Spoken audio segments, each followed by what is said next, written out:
আসসালামু আলাইকুম। আমাদের নেবুলাইজার নতুন শিপমেন্ট চলে আসছে, যা এই সময়ের খুবই চাহিদা সম্পন্ন এবং প্রয়োজনীয় একটি প্রোডাক্ট।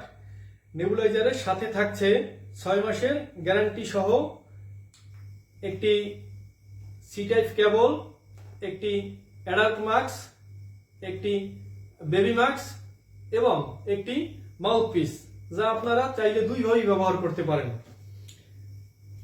ব্যাটারির মাধ্যমে ব্যবহার করতে পারবেন অথবা ব্যাটারি ছাড়া শুধু সি টাইপ কেবলের মাধ্যমে আপনারা এটা ব্যবহার করতে পারবেন। এক ব্যাটারিতে 5 থেকে 6 মাস চলে যাবে অনায়াসে। আমরা সারা বাংলাদেশে ক্যাশ অন ডেলিভারিতে খুচরা এবং পাইকারি সেল দিয়ে থাকি, যা আপনারা কুরিয়ারের মাধ্যমে হোম ডেলিভারিতে পেয়ে যাবেন। প্রোডাক্টটি দেখে চেক করে পে করতে পারবেন। আপনারা অর্ডার করতে আমাদের হোয়াটসঅ্যাপ, মেসেঞ্জার অথবা সরাসরি আমাদের নাম্বারে কল করতে পারেন। ধন্যবাদ।